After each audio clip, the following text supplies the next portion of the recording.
when, where, why, and how. A lead story with George Davis. Weekdays at 6:30 p.m. on CVM TV.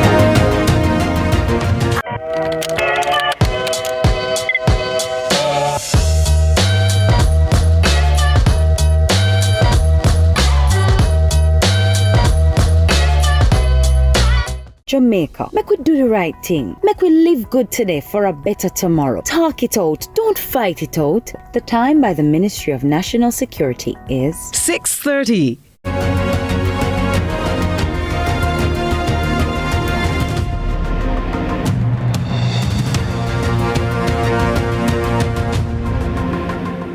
What a Monday it is. One day after Joe Biden posthumously pardoned the first national hero in Jamaica, Marcus Mosiah Garvey, and the conversation is now trending to what steps to take to get Garvey's criminal record expunged so that he can stand supreme as the great man he was without the stain of a political conviction against his name. Two men who are very well placed to opine on the issue, the route towards expungement, and of course, materially, what President Obama's decision means for Marcus Garvey and the push towards expungement. They'll join me today on the show to articulate along those lines. It's the Marcus Garvey edition of Lead Story. Proud to be hosting this show on this Monday and happy that you're here for the ride and for the educational journey that we hope the program will take. Let's start the show.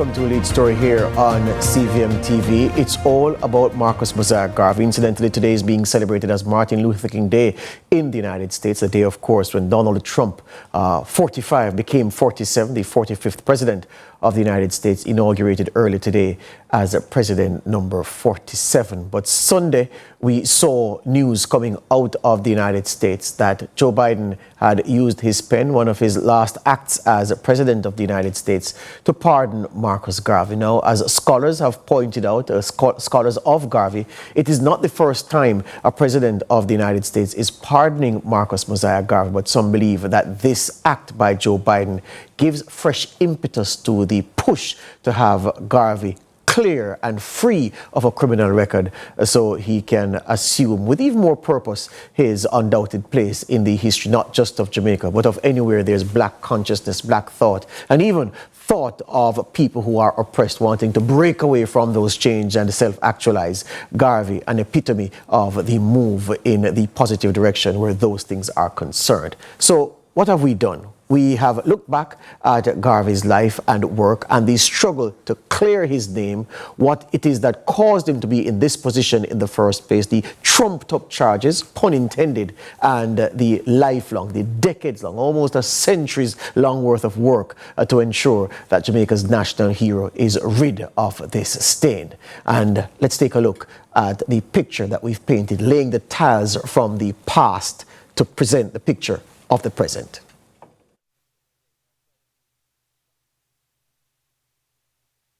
The name Marcus Mosiah Garvey is synonymous with black pride. He is a prophet in Jamaica's indigenous religion Rastafari. He was the first to receive Jamaica's highest national honor, the Order of National Hero. He inspired the lyrics of some of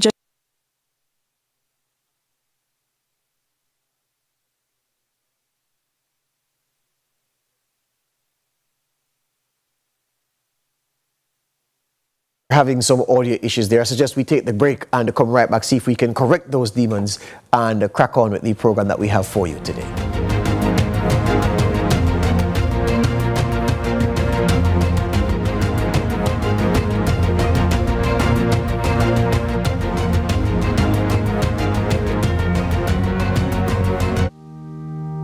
Truth is, HIV affects everyone. Truth is, avoiding care leads to a weaker immune system. That means you could get really sick. The truth is, the hardest pill to swallow isn't the medication. It's the problems that follow when you don't take them. Let's get through this together. Remain in care. You can live life to the fullest with HIV. And that's the truth. A message from the Ministry of Health and Wellness. CVM TV and live Jamaica Premier League action on a Monday night. A match made in heaven. We call it Monday Match Night. Catch all the hard-pounding JPL Monday night action from now until the end of the season on CVM TV's Monday Match Night. Matchday Mondays at 7:45 p.m. with rebroadcast Tuesdays at 10 a.m. Nothing else can quite match up. Monday Match Night, powered by Sunshine Snacks and ABC Electrical. Rise with Sunrise. We kickstart your morning by learning a new skill in Skill Safari. Then we'll take a peek into hair policies fit for learning with Education Minister Dr. The Honorable Dana Morris Dixon. And before you know it, it's tech time. We'll deep dive into the digital world. We'll wrap things up with the Holy Road Takeover with John Mark and Celine. You've never seen a sunrise quite like this. Number 3 versus number 5. The Spar Proteas march into the land of sunshine. Awaiting them are some of the world's best from the land of wood and water. It's Jamaica versus South Africa in a 3-test netball series. And CVM TV is the place to see it happen. January 18, 22 and 25, the National Indoor Sports Centre comes alive. Tune in to CVM TV to see two of the best in the world go head-to-head in this titanic battle. Don't miss it. Sunshine Series, brought to you by KFC, Ray and Nephew, Chris and Charles. No more fear of missing out. CVM TV News is on YouTube. Get up-to-date news, sports, and business content at CVM TV News anytime, anywhere. Subscribe now to CVM TV News to see it happen.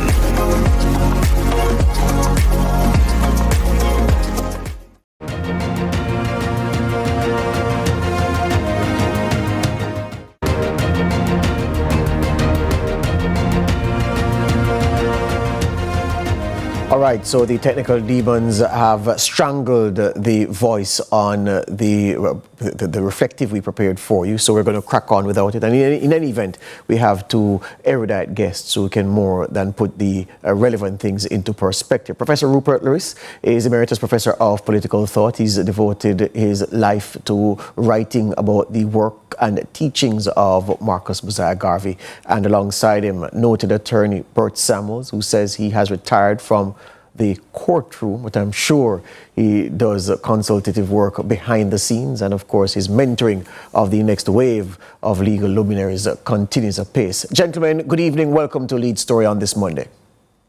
Good evening. You're on your list. Thank you for having us. Good. Professor Lewis, if I may give you first bite at the cherry, the pardon for Marcus Garvey, what does it signify about, well, what does it say about this process to getting Garvey's record cleaned?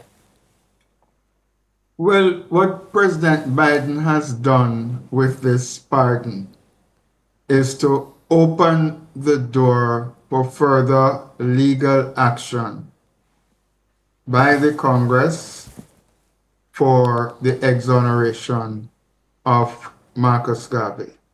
I therefore welcome the pardon, because without that pardon, we would not have the benefit of the Chief Executive of the United States platform, his bully pulpit, so to speak, that reaches far and wide, and which allows us to have this program and this discussion and have so many people talking about Garvey today.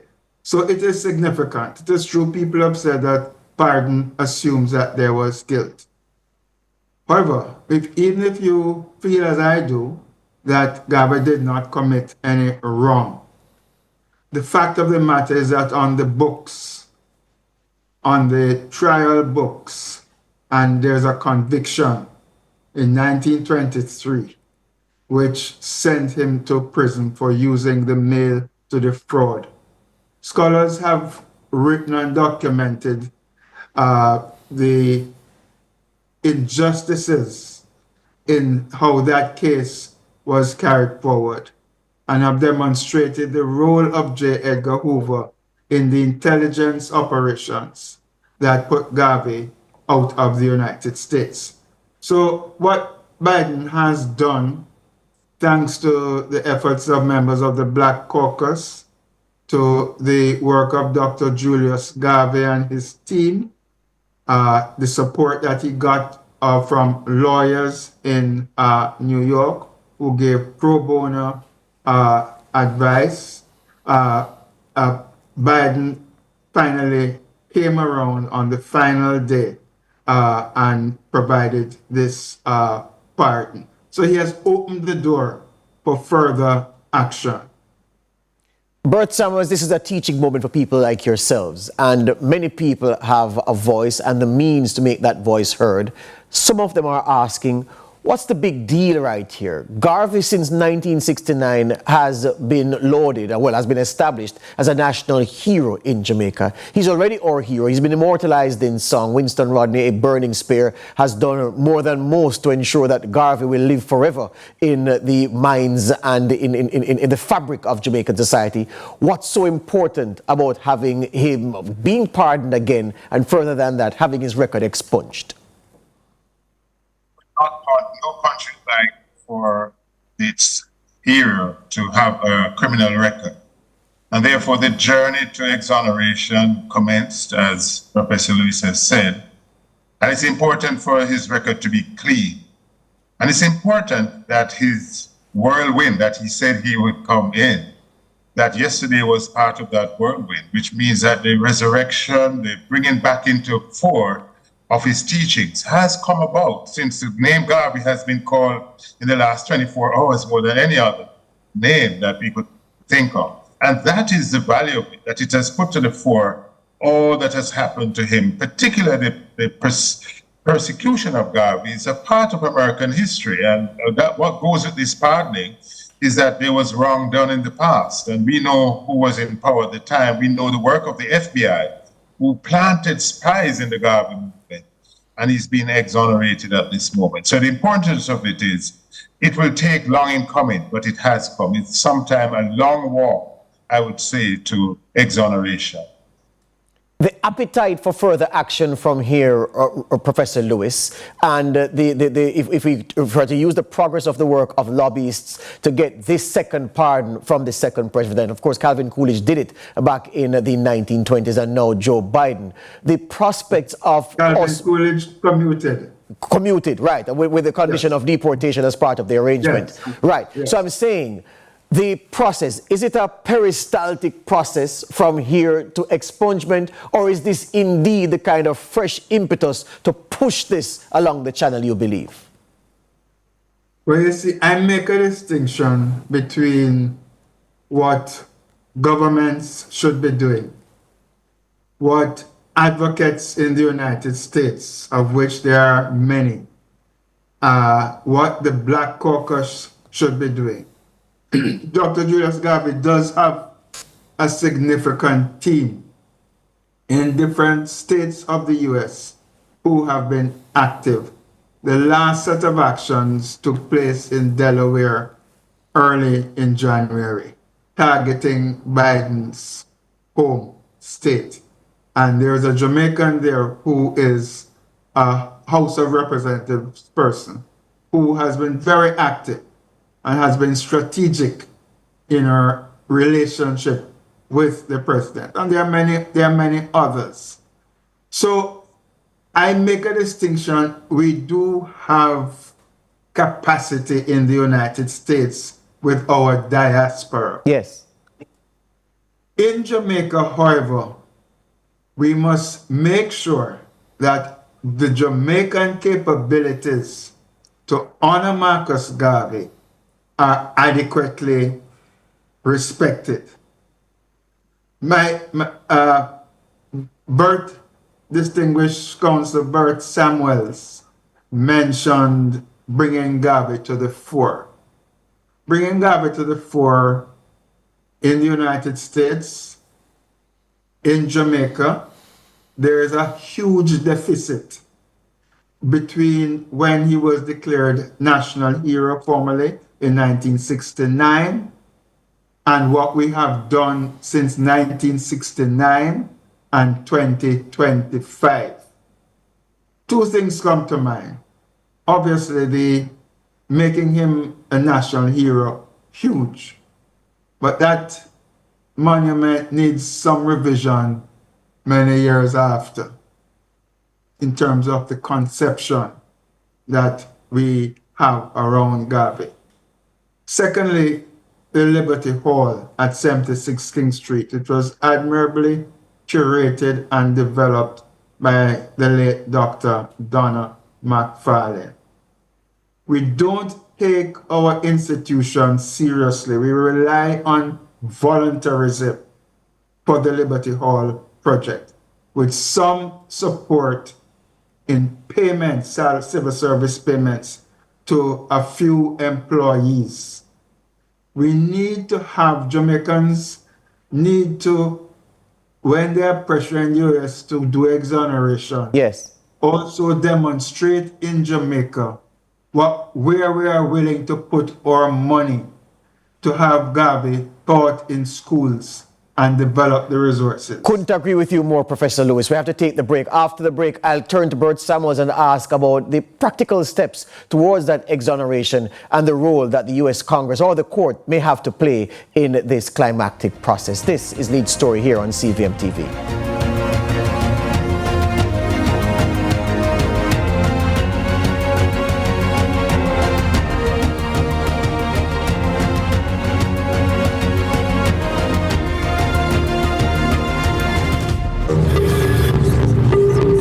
Join my private room. Only $1,000 for a grand time. That I know me. We never said that. But who going to believe me? That is correct. $4,350,000. Yes, go ahead. $4 million? I never approved that. Yes, me go doctor tomorrow. So me have to get the money today no longer. Then no me face that. We never make no record, I beg nobody no money. Deepfakes are AI-generated images and videos made to look and sound like people we know and trust.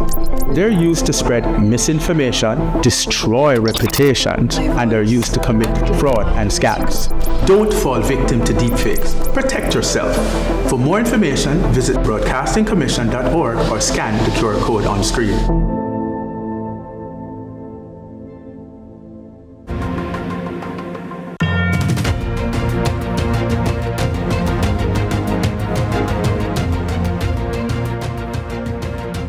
Welcome back to Lead Story. Professor Rupert Lewis and Bert Samuels are with me talking about the pardon of Marcus Garvey and the push towards exoneration for Jamaica's first national hero. Bert Samuels, the lobby group Restoration of Rights and Record Relief, they have a narration here that I read about expungement, and they say there is no general federal expungement statute in the United States, and the federal courts have no inherent authority to expunge records of a valid federal conviction. If this is true, and of course I'm asking your opinion on this, if this is so as written, what then are the practical steps that the lobbyists can take towards the ultimate exoneration of Marcus Garvey?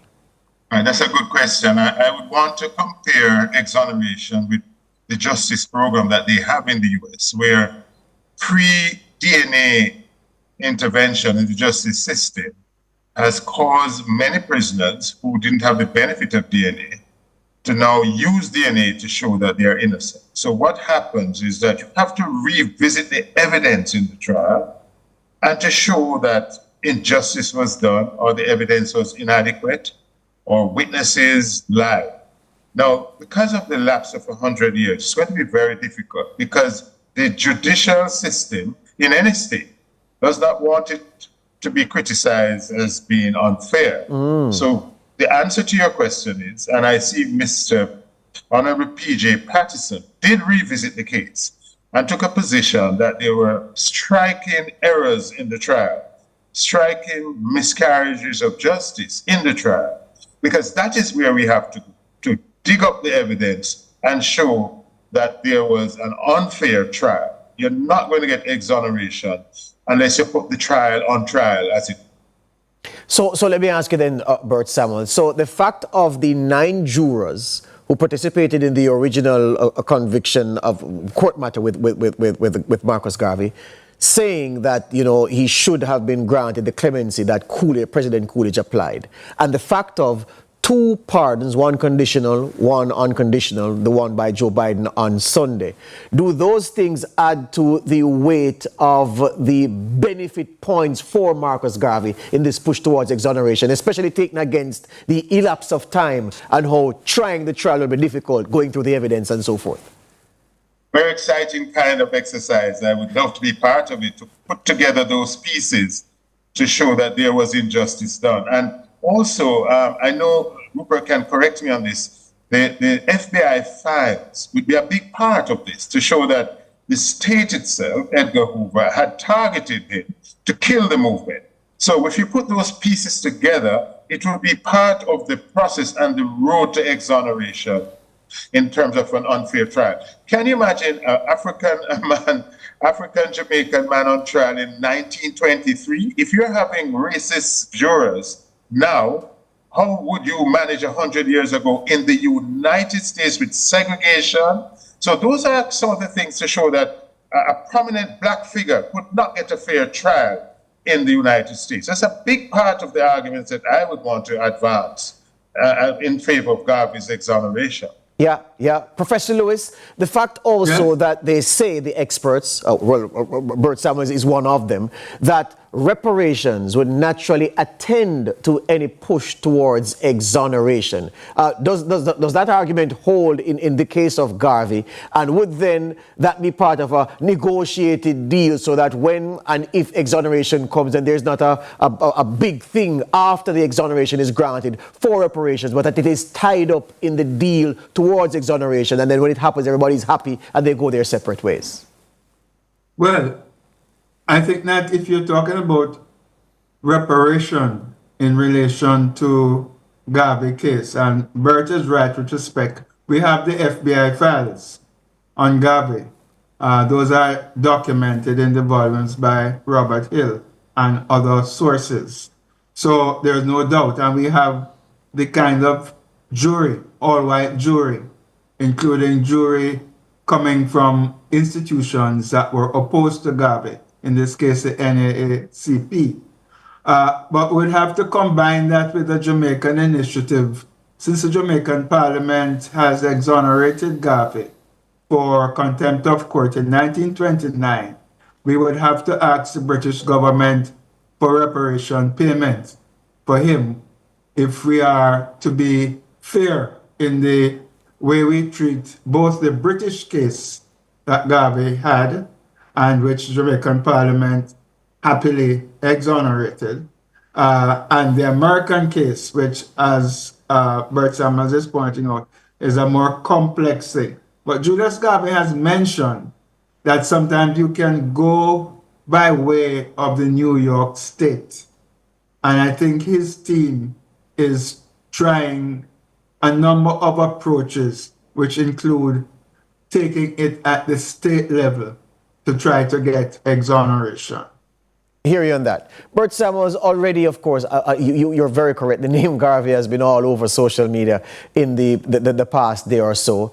And among the voices raging, of course, you know, we politicize everything in Jamaica. Worse now when we're at the start of this long election season. And people are referencing what happened in a meeting at the KSAC in about 1934 under the mayorship of Sir George Seymour and the fact of Norman Manley, beg your pardon, and Marcus Garvey, both almost coming to blows, a challenge issued by Norman Manley for Marcus Garvey to meet him outside. And people are saying, well, you see, it's a JLP, PNP issue, and the JLP was the one who brought Garvey's body back, and they conferred hero status on him. Does this kind of political to and fro with an issue as important as this weigh down the things that we need to do here to run our leg of the exoneration really well and to stay within the lane?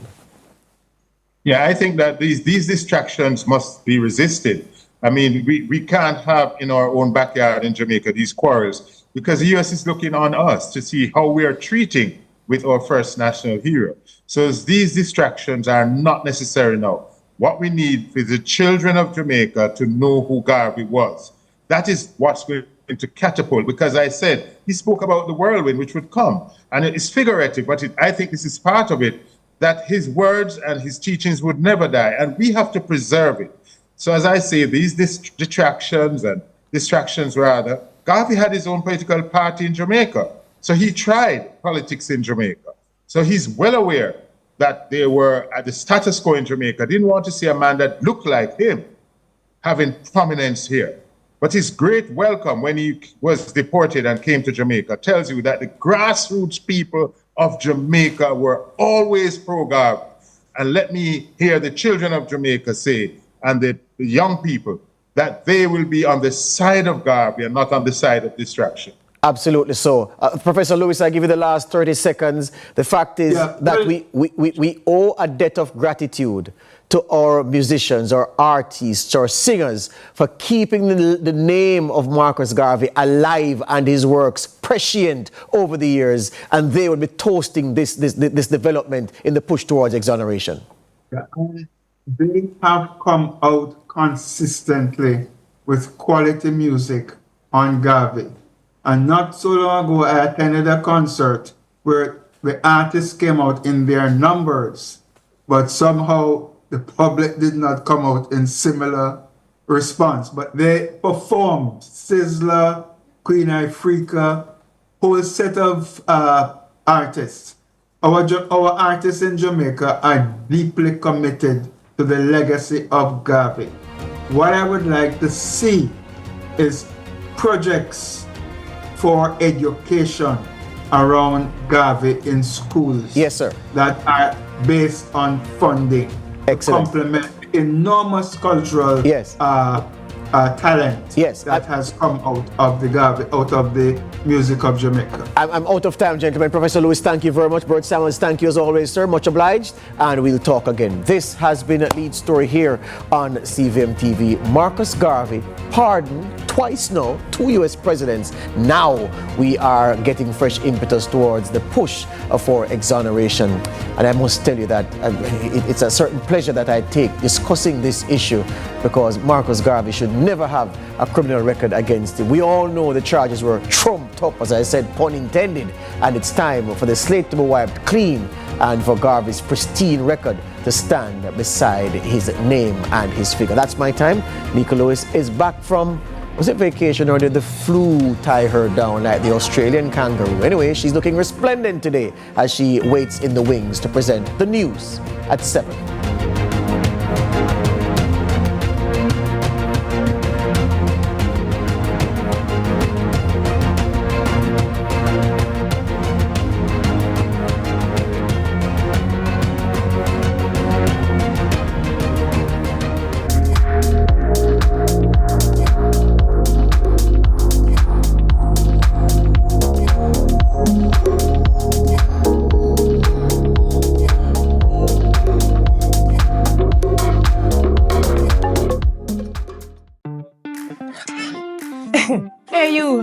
You know all the people in your business. You should take advantage of CVM TV's unbeatable small business advertising package. Trust me. And get your No more fear of missing out. CVM TV News is on YouTube. Get up-to-date news, sports, and business content at CVM TV News anytime, anywhere. Subscribe now to CVM TV News to see it happen.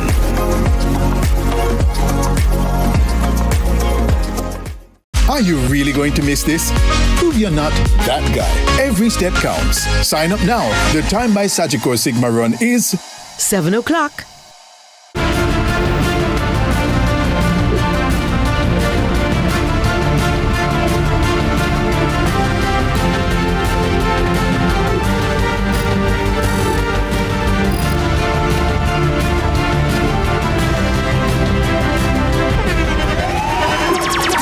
internationally acclaimed On Stage with Winford Williams. At a new time, Saturdays at 8 p.m. on CVM TV. So much more than entertainment. CVM TV and live Jamaica Premier League action on a Monday night. A match made in heaven. We call it Monday Match Night. Catch all the heart-pounding JPL Monday night action from now until the end of the season on CVM TV's Monday Match Night. Matchday Mondays at 7:45 p.m. with rebroadcast Tuesdays at 10 a.m. Nothing else can quite match up. Monday Match Night, powered by Sunshine Snacks and ABC Electrical. Number 3 versus number 5. The Spar Proteas march into the land of sunshine. Awaiting them are some of the world's best from the land of wood and water. It's Jamaica versus South Africa in a 3-test netball series, and CVM TV is the place to see it happen. January 18, 22 and 25, the National Indoor Sports Centre comes alive. Tune in to CVM TV to see two of the best in the world go head-to-head in this titanic battle. Don't miss it. Sunshine Series, brought to you by KFC, Ray and Nephew, Chris and Charles.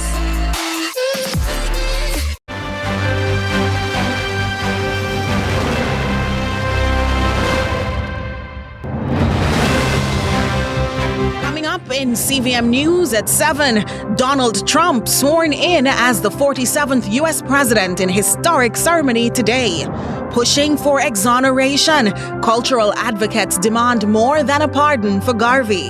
Opposition PNP demands resignation of Justice Minister. Former mayor pushes back against Auditor General on spending. In the business report, it's small biz, big dreams. While in sports, Cavalier battle Racing United in CVM's Jamaica Premier League Monday Match Night.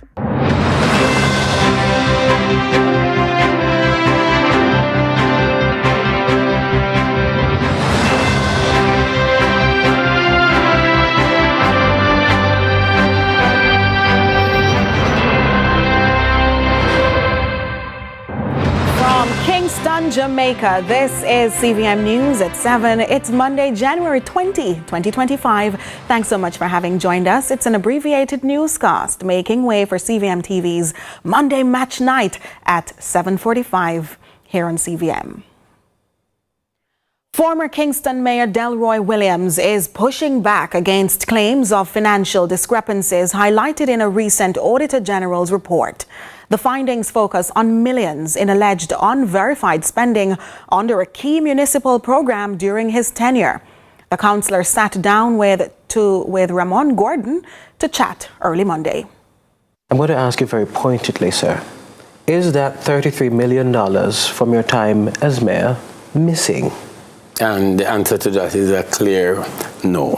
Former Capital City Mayor Delroy Williams has rejected allegations that $33 million went unaccounted for under his watch.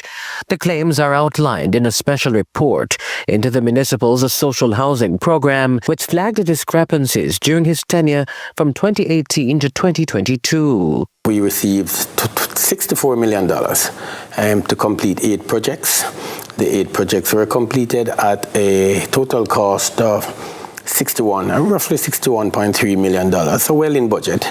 Williams has joined a growing chorus pushing back against recent reports which have raised questions about oversight in the government's Municipal Social Assistance Program, MSAP, and also the Prime Minister's new social housing program, which the AG has described as a duplicate of existing initiatives. Speaking directly for the new social housing program, which has been unfairly, unreasonably and baselessly concluded as a duplication. That there is a committee comprised not only of members from the Ministry of Economic Growth and Job Creation, but there are persons from HART, persons from other entities who all come together to look at the case. The KSAMC under Williams' leadership came under scrutiny for allegedly failing to provide documentation to verify how millions were spent.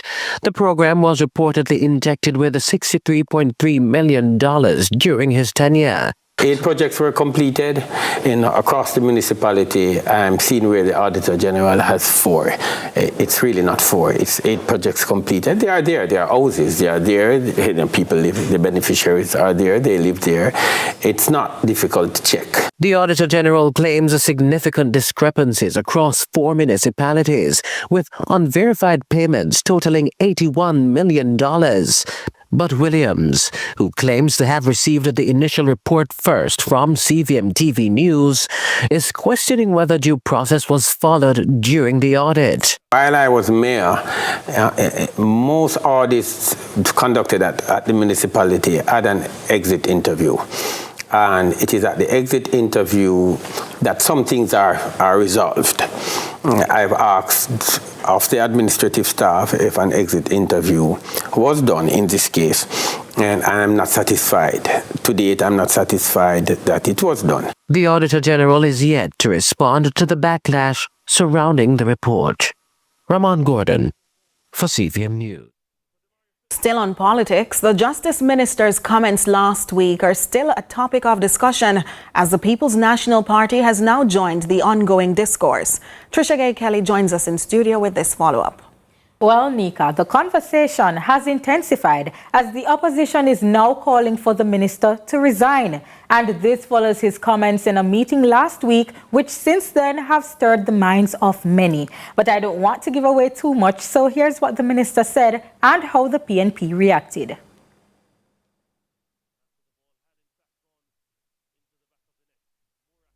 The conversation around Justice Minister Delroy Chuck's statements at the recent Integrity Commission Oversight Committee's meeting continues. The minister commented on the IC's requirements for close relatives of parliamentarians to submit their salaries to the commission. Minister Chuck gave his opinion on the matter. Here's what he said. I don't know if this is something that is appropriate, Chairman, because I have advised the relevant member, let them know your spouse is not prepared to divulge their salary to her or him, and therefore he or she cannot so report it. This advice did not sit well with many, including members of the opposition People's National Party, who addressed the comments on Sunday. Leader of the opposition, Mark Golding, has called for a change. We need a justice minister who encourages compliance with the rule of law and doesn't tell parliamentarians to violate the Integrity Commission Act. If I was Minister of Justice and I was saying the things that the current Minister of Justice was saying, I'd have to take for myself. Political commentators and authorities in the field previously requested that the Justice Minister retract his statements, some adding his utterances were not exemplary, especially in his capacity. But the PNP wants more. Golding is calling for Minister Chuck to step down. He must go. How can he be giving incorrect, negligent advice to his own colleagues about what their obligations are under the law that is under his own portfolio? It is a disgrace what is happening in this country. The governing Jamaica Labour Party, however, says the minister will not be stepping down. The party is accusing the opposition of using the situation as a distraction from an alleged hush money scandal. Minister Chuck also expressed that his phrasing of what was said in the meeting was misconstrued. Trisha Gay Kelly, CVM News. Further afield, Donald Trump was sworn in Monday as the 47th President of the United States, delivering an inaugural address centered on his vision to, quote, put America first. Trump declared that the golden age of America begins right now, pledging to revitalize the nation's economy and expand its influence. Criticizing the Biden administration, Trump outlined his immediate priorities, including declaring a national emergency at the southern border and taking swift action on immigration, energy production, and crime. Meanwhile, the streets around the Capital One Arena where visitors gathered for the inauguration were mostly empty by mid-afternoon. However, farther north, crowds gathered at bars and along certain blocks, hoping to catch a glimpse of the president's motorcade. Back home now, the historic posthumous pardon for national hero Marcus Garvey has sparked mixed reactions in Jamaica and beyond. While some see it as a victory for justice, others insist it's only the beginning of a larger fight to fully clear his name. Shante McNeil picks up this report.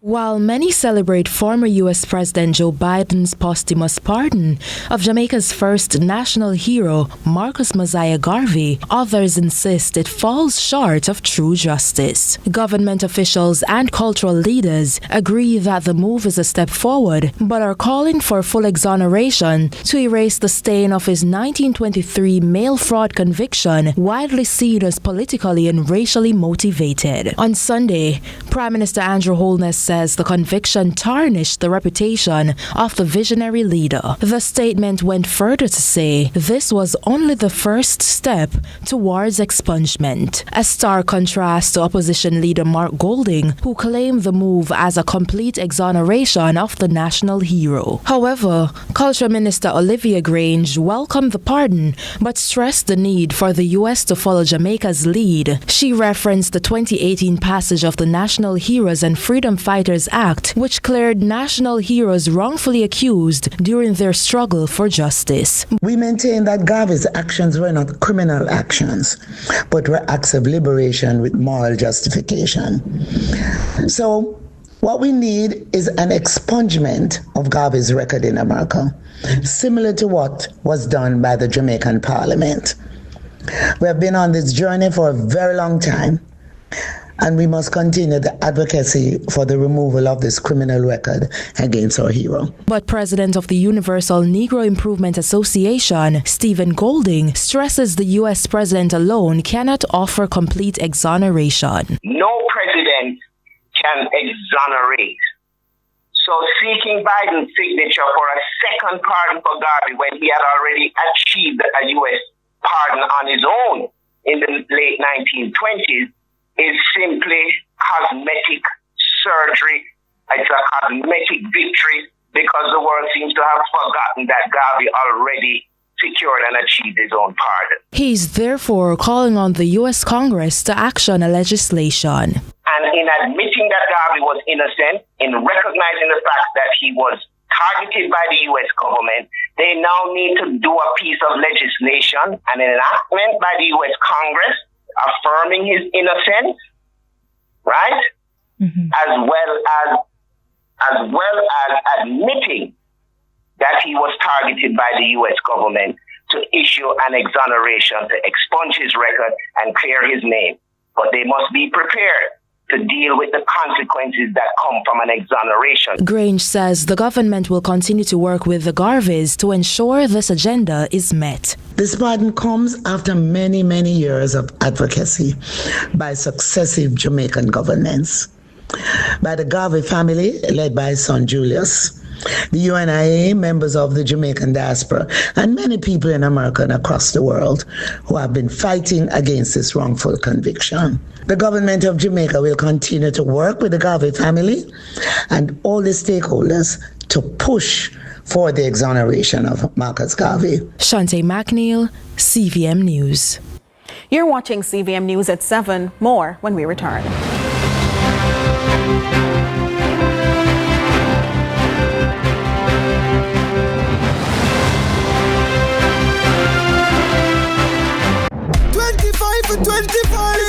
Millions I give it to 25 customers. Switch to Digi, you could win $1 million. Digicel is giving away 25 mil. It's a great time to switch to Digicel. Visit the Digicel store today. Purchase smartphones as low as 10K. Buy a 7-day plan or higher. Get a top-up of 20 US from overseas, or give the plan for more entries. Any of these could make you a winner. Conditions apply. The 25 for 25 promotion is authorized under Section 58 of the Betting, Gaming and Lotteries Act. Promotion lasts from January 3rd to February 6th. 25 for 25. Digicel. Better connected. At Hypro, farming is in our DNA, so we know the value of all you do. Whether you're an experienced farmer, the farmer just starting out, or the farmer looking to shake things up, we are here to support you at every step, providing high-quality feeds, chicks, farm supplies, and technical support whenever you need. From chickens to livestock to crops, choose Hypro. Let's get it done together. Flow brings new prepaid plans for everywhere you move. With more data to power the way you play, progress, and how you bring your vibe to the world. Flow has reimagined prepaid mobile plans with more data to use anywhere you like. Get 7 days with 25 gigabytes of any-use data for only $1,040. Download the Top Up Flow app today to unlock exclusive deals.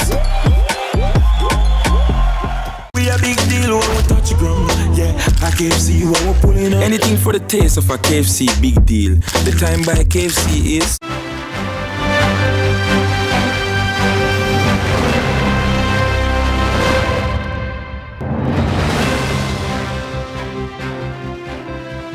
Welcome back to CVM News at 7. Jamaican patois is often mistaken for the official language of Jamaica, but it is not. So why isn't it granted official status, and should it be? Linguists and researchers continue to push for the language to be formally recognized. With more, here's Britannia Witter. In Jamaica, if you walk the streets or enter any local establishment, you'll hear people speaking patois. But walk into a government office and chances are you'll hear someone speaking standard English, the language of commerce. However, in the words of Cultural Ambassador Miss Lou, English derive, but Jamaica corrupt. No, master, that's not go so. we the corrupt and them derive. We derive too. Like other poets and educators of the day, cultural icon and Jamaican poet Miss Lou firmly believed that Jamaican pot should be recognized as a language in its own right. Similarly, linguists, lecturers, and researchers are advocating for the recognition of patois as an official language. The debate, which has gained momentum over the years as the country seeks to become a republic and sever ties with the British monarch, centers around the cultural significance of the Jamaican Creole, spoken by the vast majority of the population, and the perceived need to give it formal status. On the one hand, they're saying patois should be accepted in more formal spaces, but on the other hand, they're saying it should not be an official language. That's but curious. Just acceptance, in formal spaces, then it automatically ought to become an official language. With roots in West African languages and other influences, patois has long been the everyday means of communication of millions of Jamaica, both home and abroad. However, English has remained the dominant language in government, education, and media, with patois often regulated to informal settings. Dr. Deja Telfer, lecturer and researcher at the Language Teaching and Research Center of the University of Technology, argues that the language is a core part of Jamaican identity and should be recognized as such. It is a language, it's a language of the people, it's a language of majority of Jamaicans. And we are, we are disenfranchising others who are unable to speak what we have termed the official language, which is English. So we expect certain things. People are discriminated against based on their speech. However, not everyone is in favor of the push. Critics argue that formally recognizing patois could create logistic challenges, particularly in education and government. On contrary, in 2017, former Education Minister Royal Reid advocated for the use of patois in the classroom while delivering the keynote address at the launch of the book Jamaican Miseme ABCs, written by communicator Valerie Kemp Davis. Despite these concerns, advocates for the movement are undeterred. They point to the success of other nations that have officially recognized indigenous languages while maintaining the use of a national language for formal purposes. In recent days, a St. Lucian attorney has joined the call, urging the use of Creole in their courts to help St. Lucians better understand the judicial system. Britannia Witter, CVM News. Stay with us for more news after this.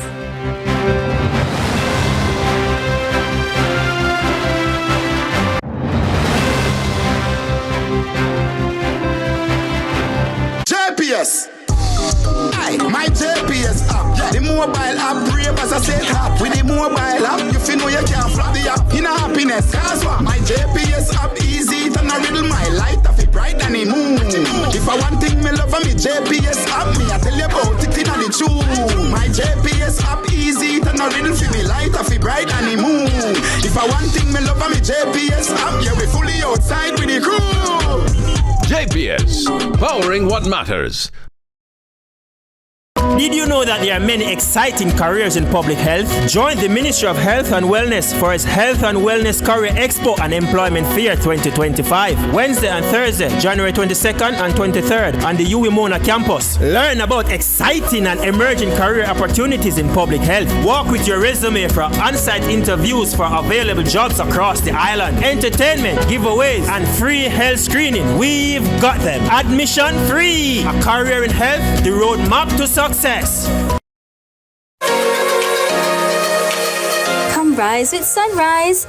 We kickstart your morning by learning a new skill in Skill Safari. Then we'll take a peek into hair policies fit for learning with Education Minister Dr. The Honorable Dana Morris-Dixon. And before you know it, it's tech time. We'll deep dive into the digital world. We'll wrap things up with the Holy Road Takeover with John Mark and Celine. You've never seen a sunrise quite like this. Enjoy the things that matter. Family, friends, and the keys to your home. The time by NHT is...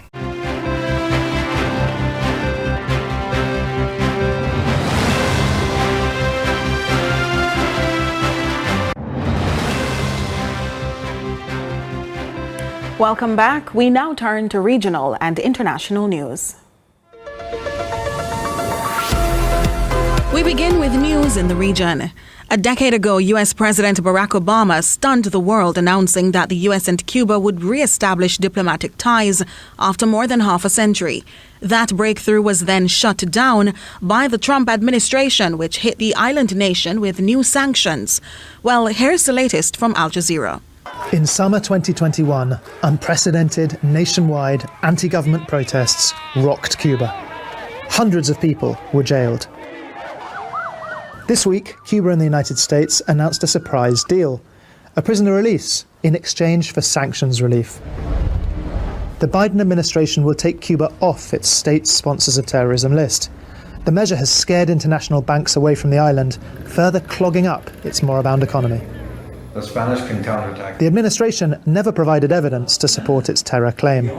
That Cuba supported that 40 years ago, I think is undeniable. That Cuba supports that sort of thing today is absurd.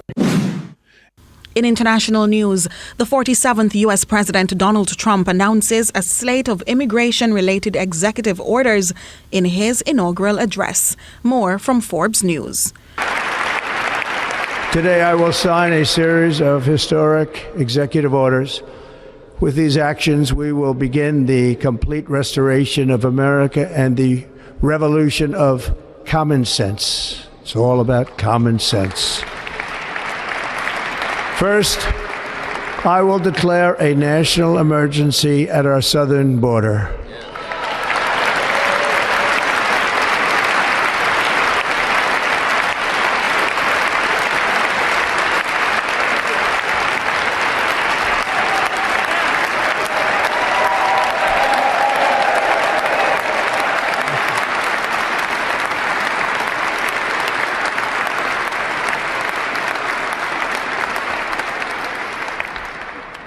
Illegal entry will immediately be halted, and we will begin the process of returning millions and millions of criminal aliens back to the places from which they came.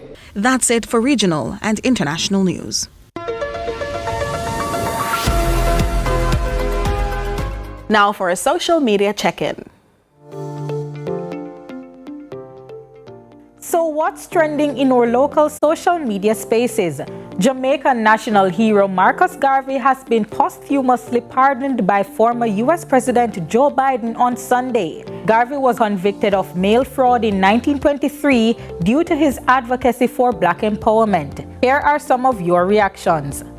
At Monroe Hepburn writes, "For those who don't understand, a posthumous pardon means someone is officially forgiven for a crime after their death." At Tark posts, "Why are you guys celebrating? What was done is already done. It care about." At Wintmel shares, "One thing with people, they are going to give the dead everything they didn't give the living." At Akiwa Sankofa comments, "Marcus Garvey is pardoned 100 years later. long after his convictions shaped false narratives about black nationalism. And that's what's trending online today. Continue to share your thoughts with us on X at CVM TV and CVM Television on Facebook. I'm Trisha Gay Kelly. And guess what? Orville is standing by with your sports right after this.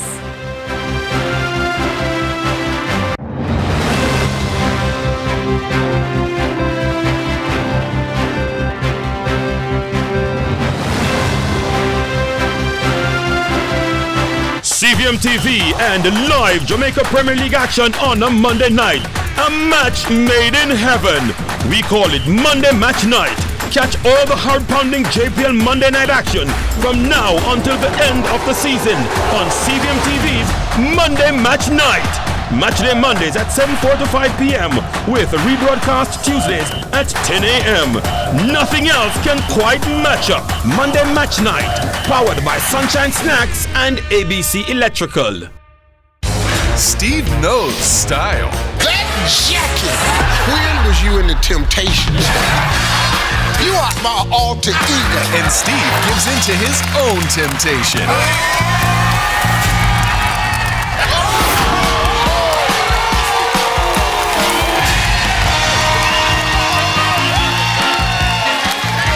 Family Feud. Brought to you by SLB empowers my future.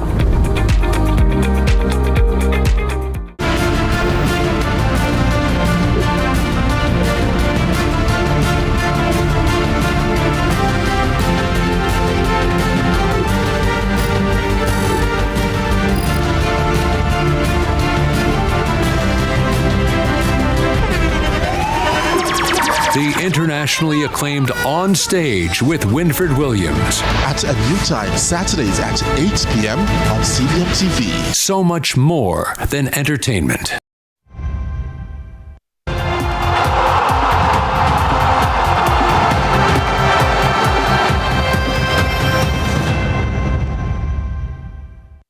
Good evening and welcome to Sports. My name is Orville Higgins and we start with some news on football. Champions Cavalier go in search of back-to-back wins as they take on relegation-threatened Racing United in CVM TV's Monday Match Night, kicking off at 7:45 this evening. As we build up to CVM TV's live coverage, we join Nathan Curtis, who has a preview of tonight's contest.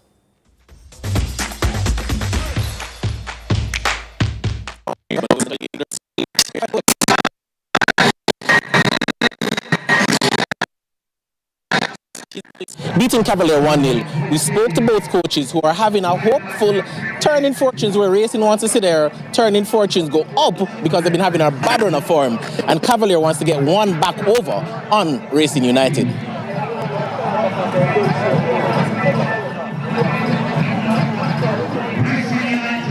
So Coach Speed, you have had a good run of form, taking 2 victories over the last 5 games, but you're closer to 7th place than you are to the top of the table right now.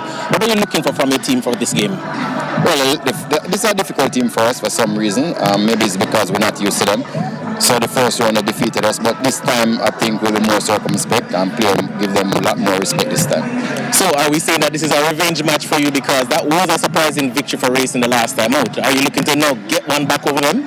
No, we never even think like that. One of the most important things for us is for us to play well. We think if we play well, then the victories will come. Lucky victories is not good for a league or for a team that want to win title. You have to try and play better every time. I think we'll be better today than we were the other day when we played them. Now, Coach, we know that you have a firepower that's really coming strong from your team. Who are you looking forward to making a difference for you in this game? Well, the top 4 players really good. All our players are really good. Today we have Chad and Moran is a new signing that we got from Mount Pleasant, so we'll be featuring him today. All right, Coach, thank you very much. Good luck on the game. You're welcome. So, Coach Patrick, your team is perilously close right now to the relegation zone. You've had 3 points out of possible 15 over the last 5 games. What are you looking for different in this game from your team? Well, hopefully we are going to put our best foot forward and see if we can get 3 points today. But it's early days yet, still early days. the most important thing is to try and avoid relegation, try and be in that bottom two. And definitely, I think although we are 11th at the moment, we are playing well, but the luck back not coming our way. Hopefully, some of can come our way today. Coach, you've had several transfers that have been brought into the team. Are you looking for that to help to change your fortunes, and who can we look for to make a difference for your team tonight? Well, it's always be youngsters. You see two of them score in the last game, and we still have some more on the bench and some more to come in by no one Thursday. So hopefully, all the youngsters will come in and play their part and move the team from where they are. Coach, in the last match, you beat these Cavaliers, defending champions. Can you repeat that tonight? It's going to be a tough one, but definitely we're looking forward to that. It's going to be a very, very tough one, but definitely, that will be a good sign once you can get that to the league. All right, thank you very much, Coach. Good luck today. And there you have it. We've heard from both coaches in this evenly poised contest, because right now Racing really need a victory. We know they're looking for this one. Back to you in studio, Orville. Thank you very much there, Nathan. Now Montego Bay United climb back to second in the Jamaica Premier League standings following their 2-0 win over Lions United in the early kickoff.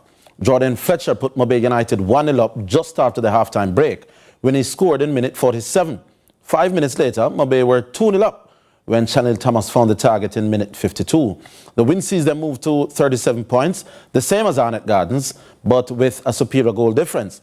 Mount Pleasant lead the standings with 43 points.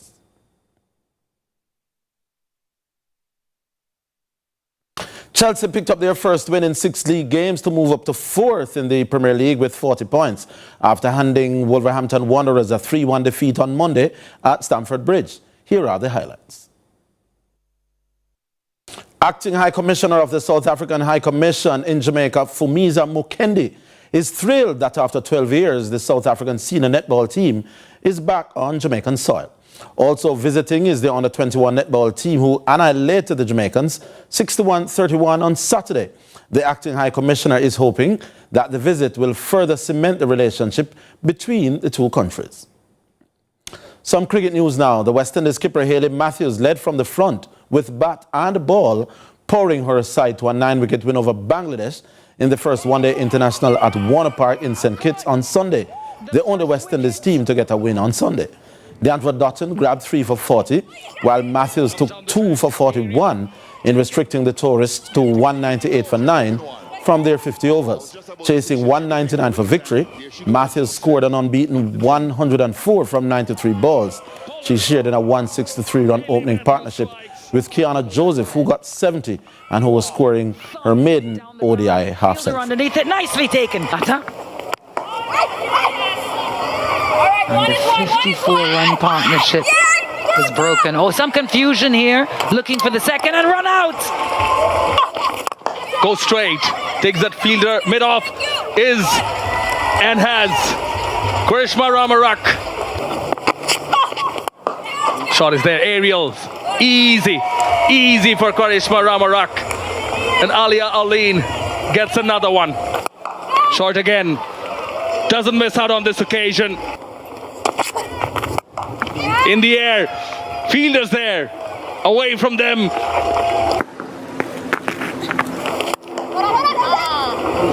Through the gap again. She has been so prolific in that region. Hayley Matthews, another half-century before the West Indian captain. Still on cricket, Surrey Risers kept themselves